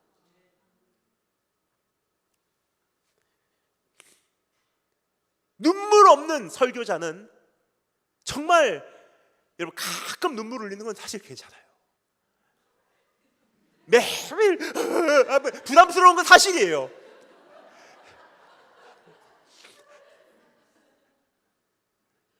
근데 여러분 사실 눈물 없는 설교가 있을 수 있을까 저는 생각합니다. 저희 어머니가 저에게 말씀하세요. 저희 어머니가 제 설교를 제일 많이 들어주시는 분인데 저에게 이렇게 말씀해요. 네가 강단에서 눈물이 사라지는 순간 엄마는 그때부터 네 말씀 안 들어. 그래서 목사님께서 이번엔 다르게 하자 하고 그 아이들을 이제 교회로 모은 거예요. 기도해라. 근데 아이들이 자요. 근데 아시면서 그 아이들을 교회로 모은 거예요. 왜 그러냐? 목사님께서 저에게 이렇게 말씀하시더라고요. 목사님, 언젠가는 이 아이들이 졸업하고 대학 갑니다. 사회인이 되고요, 직장 생활하고 홀로 살아가게 돼요. 그날에는 부모님도 안 계시고 저도 그 아이 곁에 있을 수가 없어요. 근데 이 아이가 30살이 되고 40살이 되고 나중에 노후를 맞이할 때, 인생을 살아가다 보면 홀로 이 막다른 골목길을 서게 된 날이 인생은 반드시 옵니다. 그런데 적어도 지금 교회에서 무릎 꿇고 자는 한이 있더라도 지금 그렇게 기도해본 아이들은요, 정말 부모님도 안 계시고 아무도 없을 때, 인생의 막다른 골목에 들어섰을 때 적어도 그 아이들은 교회에 돌아올 생각한다는 거예요. 그것을 가르치고 그것을 우리가 거기에 익숙하게 하라는 거예요. 그 생활. 오늘 너무나 우리가 어떠한 요령으로 하려고 하진 않았는지, 어떻게 보면 이제는 정말 가장 기본적인 걸로 돌아가야 될 때예요. 세 번째, 마지막 부탁입니다. 첫 번째는 기억하라, 두 번째는 알게 하라, 세 번째 따라 점수했습니다. 지켜 행하라.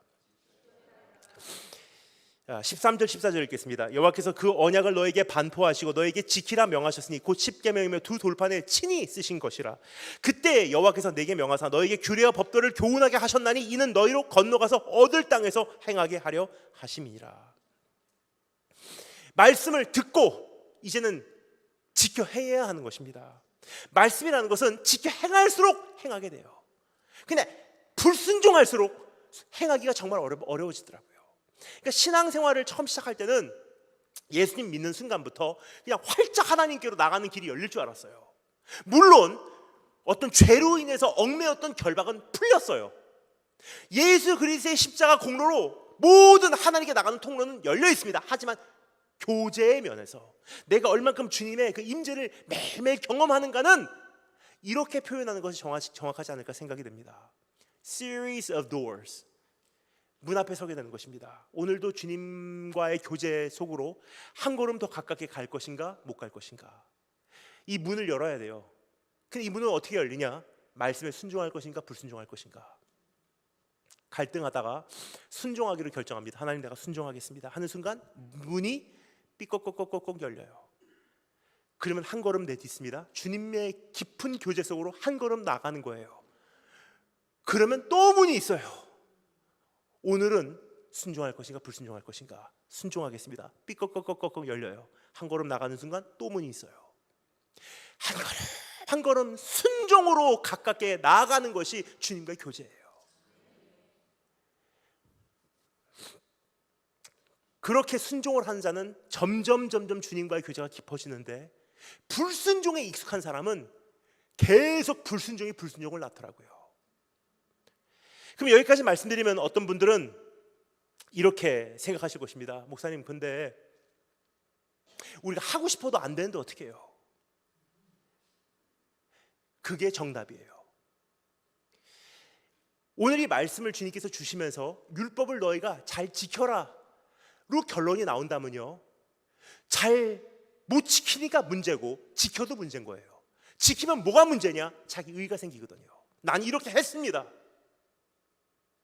근데 하나님께서 오늘 이 규례와 법들을 주신 이유가 있어요. 하나님께서 율법을 주실 때 율법에는 두 가지 목적을 가지고 우리에게 주셨습니다. 첫 번째, 율법의 목적은요, 하나님이 누구신지 알려주시기 위해서 주신 게 율법이에요. 어떤 사람과 우리가 처음 만나서 교제할 때 그 사람에 대해서 전혀 몰라도 그 사람이 우리에게 요구하는 상황들을 들어보면요, 대충 그 사람이 어떤 사람인지 느껴지잖아요. 어떤 사람 처음 만났는데 그 사람이 우리에게 와서 이렇게 말한다고 생각해 보십시오. 나는 시간 넣는 거 정말 싫어해요. 정말 나는 그 식당에서 우리의 그 주문 받는 그런 그 서버에게 함부로 말하는 사람 정말 저는 경멸합니다. 지나가다가 불쌍한 아이들 보면 나는 그냥 못 지나가요. 고아와 과부를 난 정말 어떻게 하면 도울지 고민하고요. 자기보다 힘이 약한 사람에게 함부로 하는 거 나 용서 못해요. 약속 지키는 거 나에겐 중요하고요. 정말 오랫동안 나하고 교제하는 거 난 정말 소중하게 생각합니다. 근데 그 사람에 대해서 전혀 몰라도 그 사람의 요구 상황에 대해서 들으면요, 아, 이 사람은 신실한 사람이구나, 정의의 사람이구나, 공의를 사랑하는 사람이구나, 약한 사람을 돌아보는 사람이구나. 대충 그 사람에 대해서 그림이 그려잖아요. 선한 사람이구나, 믿을 만한 사람이구나. 하나님이 이스라엘 백성에게 율법을 주셨을 때 그 이유가 무엇이냐? 하나님이 누구신지를 알려주시기를 원하셨던 거예요. 율법을 통해서 이거를 하고 이거 하지 말고, 이거 하면 복받고 저거 하면 벌받고, 그 차원이 아니라는 거예요. 율법을 주신 이유는요, 하나님은 이런 분이시다. 고아와 과부의 하나님, 저울을 속이는 것을 못 참는 하나님, 공의로우신 하나님, 정확하신 하나님, 영원하신 하나님, 거룩하신 하나님, 사랑의 하나님, 긍휼의 하나님. 율법을 주신 두 번째 이유가 무엇이냐? 첫 번째는 하나님에 대해서 알리시기 위하여, 두 번째는요, 율법을 주신 이유는 내가 율법을 지킬 수가 없다는 것을 알려주시기 위해서 주신 거예요. 10계명 보면 제1계명부터 9계명까지는 행위에 관한 것들이에요. 다른 신을 두지 말라, 우상을 만들지 말라, 여호와의 이름을 망령되이 일컫지 말라, 안식일을 지키라부터 시작하고 내 부모를 공경하라부터 쭉 내려오잖아요. 살인하지 말라, 간음하지 말라, 도둑질하지 말라. 그러면 우리는 적어도 표면적으로는 오케이, 안 했습니다. 살인 안 했고요, 도둑질 안 했고요, 간음 안 했어요. 그래서 주님께서 뭐라고 말씀하십니까? 너희의 의가 바리새인의 의보다 더 낫지 않으면 하늘나라에 들어갈 수가 없대요. 근데 여러분, 바리새인들은 다 지켰어요. 그럼 우리의 의가 어떻게 그 사람들의 의보다 클 수가 있을까요? 10계명은 표면적으로 보면 바리새인들은 우리보다 의가 큽니다. 근데 문제가 무엇이냐? 10번째 계명에서 다 걸려 들어가는 거예요. 제1계명부터 9계명까지는요, 적어도 표면적으로는 오케이, 했습니다. 살인 안 했고요, 도둑질 안 했고요, 간음 안 했어요. 근데 10번째 계명은 마음에 관한 문제예요. 내 이웃의 것을 탐내지 말라. 행동이 아니잖아요. 이것은 스스로 내 자신을 속였다고 해도요, 10번째 계명에서 그 누구도 의인이 없어요. 주님께서 그래서 말씀하십니다. 마치 이 10계명을 메아리 치시듯이 주님께서는 이렇게 말씀하세요. 너희가 살인하지 말라 들었거니와 난 너에게 이렇게 말하노니 누구든지 형제를 마음으로부터 미워한 자는 이미 살인한 자니라. 도둑질 안 한 게 중요한 것이 아니라 마음에 어땠냐는 거예요. 살인을 안 한 게 중요한 것이 아니라 마음이 어떻다는 거예요. 너희가 간음하지 말라 들었거니와 난 너에게 이렇게 말하노니 여자를 보고 탐욕을 품은 자마다 이미 간음한 자니라. 그러면 우리가 지금 율법을 지킨 사람 단 한 사람도 없습니다. 율법이 이 세상에 온 것은 초등교사의 역할을 하러 왔대요. 여기서 말하는 초등교사는 무엇이냐? 페다가고스라고 하는 헬라어 단어인데 이건 무슨 뜻이냐면, 여러분 영화나 어떤 소설 같은 데서 보신 적이 있을 것입니다. 어떤 왕자가 태어나면요, 그 왕자 어린 나이에 3살 4살 되는 그 어린 나이에 페다가고스라고 해서 어떤 스승을 붙여줘요. 그 스승은 그 왕자의 개인 교사인 거예요.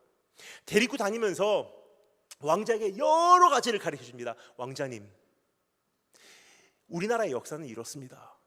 왕자님, 그것은 왕자님께 어울리지 않는 모습입니다. 식사는 이렇게 하시고요, 예절은 이렇게 지키세요. 왕자님, 나중에 왕이 되시면 이렇게 이 나라를 치리하셔야 합니다. 또 무술도 가르쳐주고 대인 관계 다 가르쳐준 다음에 그 아이가 성인이 되잖아요. 이제 왕이 될 때쯤 되면 이 스승은요 물러가요. 그리고 새로운 스승이 붙는 거예요. 페다가고스라는 단어가 그 어렸을 때 그 스승을 일컫는 단어입니다. 즉 하나님께서 우리에게 율법을 주신 것은 너무나 원시적인 사람들에게 살인하지 마, 도둑질하지 마. 근데 문제는 뭐냐? 마음에 대한 것은 전혀 건들지를 못했어요. 살인하지 말라고 하니까 억제는 해도 미워하는 마음이 막 올라와도 그냥 왜냐? 살인하면 내가 큰일 나거든요. 그러니까 남을 사랑해서가 아니라 진정성이 있어서가 아니라 살인을 안 하는 이유는 남을 위한 게 아니라 나를 위한 거예요. 살인을 하면 내가 벌 받거든요. 그러니까 하나님을 사랑해서도 아니고 내 이웃을 사랑해서도 아니에요. 율법을 아무리 지켜도 사실은 어제 말씀드렸던 그 가장 위대한 강령을 지킬 수가 없어요. 그래서 에스겔서 11장에서 이렇게 말합니다. 그날이 되면 나의 종을 통해서 주님께서 어떤 일을 이루시냐? 너희 마음에 돌 같은 마음을 제거하신대요. 마치 우리에게 어떠한 두 돌판에 새긴 말씀을 연상시키듯 한 표현이에요. 두 돌판에 새긴 율법의 동기는 무엇입니까? 이 말씀을 지키면 복 받고 안 지키면 벌 받고 잘 지키면 천국 가고 못 지키면 지옥 가고, 하나님을 사랑해서도 아니고 내 이웃을 사랑해서가 아니라 결국은 나를 위한 거예요. 자기 중심주의를 못 벗어난 것이 율법이에요. 그런데 돌 같은 마음을 제거하시고 뭐라고요? 부드러운 마음을 주신대요. 번역이 잘못됐어요. 정확한 번역은 heart of flesh, 혈육의 마음을 주신대요. 성경적으로, 참고로 마음이란 단어는 성경적으로 감정이 아니라 동기라는 단어예요. 혈육의 동기는 무엇입니까? 사랑의 동기라는 거예요. 두 돌판에 새긴 그 율법을 동기로 삼는 것이 아니라 어느 날 내가 너의 마음에 사랑을 동기로 줄게. 그 동기를 가지면 정말 이젠 하나님, 내가 주님 사랑하니까 내가 살인 안 해도 돼요. 내가 주님으로 충만하니까 누구의 것을 탐욕할 마음도 없고, 주님으로 충만하니까 누구를 막 미워할 마음도 없고, 주님으로 충분하니까 막 남의 것을 도둑질해야 되겠다는 그런 욕심도 없는 거예요. 주님을 사랑하니까. 이것이 어떻게 성취되었을까요? 돌 같은 마음이 제거되고 내 마음의 동기가 바뀌는 역사는요, 딱 한 가지 사건밖에 이루어지지 않습니다.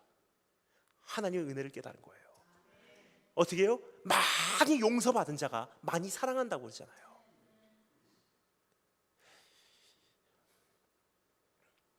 저는 19년 전을 이렇게 돌아보게 됩니다. 여기 우리 제인 코 김온누리 사모님을 처음 만난 게 제가 20년 전이에요. 그 당시만 해도 그 사모님이 고등학교 막 졸업했을 거예요.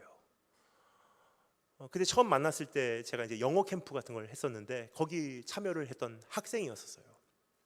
근데 저도 참 그때 젊었었구나 하는 생각을 합니다.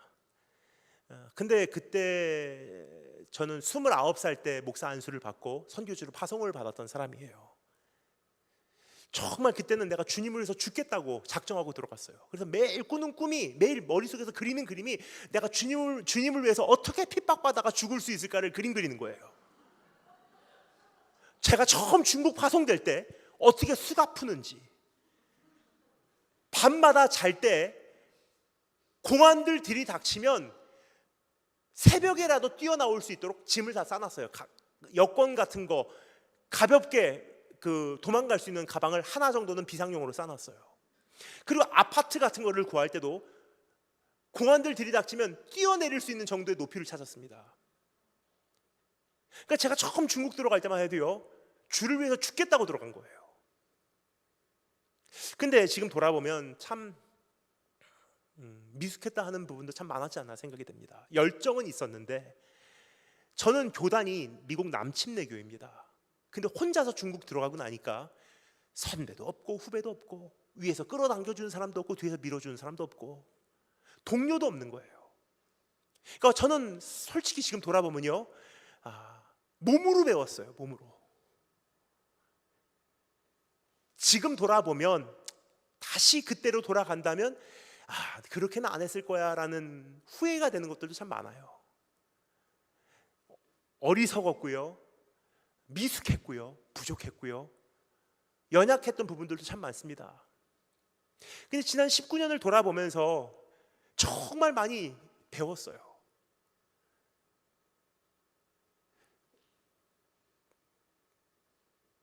근데 지금 와서 보니까 저는 지금 19년 전보다 지금 막 드러나는 열정은 적은 것 같아요. 그때 막 주를 위해서 죽으러 가자 했는데 지금은 보면은 그냥 나이 들어가는 목사잖아요. 근데 전 지금 주님 앞에 더 자신 있어요. 더 바로 살려고 하고요, 정말 더 부족함 없이 살려고 몸부림치고 있어요. 옛날에 제 삶에 있었던 군더더기 다 쳐냈고요, 어떻게 하면 하나님 앞에 더 바로 살 수 있을까 몸부림치고 있어요. 왜 그러냐? 지난 19년을 이게 돌아보면 주의 은혜가 너무 크거든요. 우리 어린 자녀도요, 어렸을 때는 막 반항합니다. 그런데 나이가 들어가면서 철이 들면 가장 먼저 나타나는 현상이 뭐죠? 나같이 못난 사람을 엄마는 끝까지 포기하지 않았어. 내가 참 불효했구나 깨달으면 어떻게 하죠? 정말 부모님 그때 깨달았을 때 늦는 거예요. 가끔 1년이 남든 10년이 남든 남은 시간만이라도 우리 부모님 노후에 내가 정말 효도해드려야 되지, 효도해야 되겠다는 결심이 서는 철이 드는 자녀가 되잖아요. 우리 신앙도 마찬가지인 것 같아요. 조금 철이 들려고 하니까 어떤 고백이 나오냐? 하나님, 내가 어리석을 때도 미숙할 때도 나를 지켜주신 하나님 은혜가 감사해서 정말 이제 바로 살게요. 여러분, 주님께서 뭐라고 말씀하셨습니까? 많이 용서받은 자가 많이 사랑한대요. 그러니까 원래 우리의 동기는요, 지켜야지, 지켜야지 복 받으니까, 안 지키면 벌 받으니까. 근데 우리는 더 이상 그 마음이 아니에요. 그 동기가 아니라는 거예요. 두 돌판에 새긴 듯한 율법을 중심으로 하고 있는 돌 같은 마음을 제거하고 새 마음을 주리니 자진해서 이젠 기쁨으로 주님 사랑해서 어떻게 하면 내가 바로 살 수 있을까요? 많이 용서받았기 때문에 이제 하나님 많이 사랑해 드릴게요. 그래서 주님과의 관계가 깨질까 봐 두려워하고 그 말씀 앞에서 두려워 떨고, 그래서 내가 사랑하는 하나님을 어떻게 해야지 기쁘게 해드릴까 배우고 그것을 가르치고 그것을 되새김질하고 지켜내는 거예요. 마지막으로 존 파이퍼 목사님께서 정리하신 글을 제가 대충 번역을 해왔습니다. 읽어드리고 마치겠습니다. 하나님을 두려워한다는 것은 무엇인지 우리에게 마지막으로 잘 정리해주는 글이 아닌가 생각이 됩니다. 하나님을 두려워하는 것은 우리의 생각과 마음 속에서 하나님이라는 존재가 너무나 능력 있고 너무나 거룩하고 너무나 위대하고 너무나 소중하게 여겨져서 하나님께로부터 조금이라도 멀어지는 것을 감히 상상도조차 못하게 되는 것을 의미합니다. 오직 주님을 향해서 달려가는 것입니다. 즉 하나님을 두려워하는 것은 많고 많은 율법 중에 또 하나의 요구 상황 정도가 아니라 오히려 모든 언약을 완성시키는 방식이라는 뜻입니다. 예수님을 우리가 어떻게 영접하는지, 예수님께 우리가 어떻게 나가야 하는지 경외함으로 다가가야 하는 것입니다. 겸손함으로 나가야 하는 것입니다. 우리가 무언가를 받을 권리가 있다는 것을 전제로 나가는 것이 아니라 하나님께 받은 은혜가 너무 커서 두려움과 떨림으로 나가는 것입니다. 상한 심령과 상하고 통회하는 마음으로 다가가는 것입니다. 그리고 떨림으로 우리 남은 구원을 이루어 나가는 것입니다. 주님께로부터 조금 멀어지고 있다고 느껴지는 순간 떨림으로 어찌할 바를 모르는 자세, 이것이 주님을 두려워하는 것입니다. 주님의 임재 속에서 떠나지 않는 것, 주님께서 은혜를 베푸심으로 우리의 모든 죄가 용서받기를 간절히 바라는 마음으로 주님을 의지하며 한평생을 살아가는 것, 그것이 여호와를 두려워하는 것입니다. 여러분, 오늘 우리 가운데서 그것이 회복된다면 교회는 살아날 것이고 또 교회를 통해서 세상이 변할 것입니다.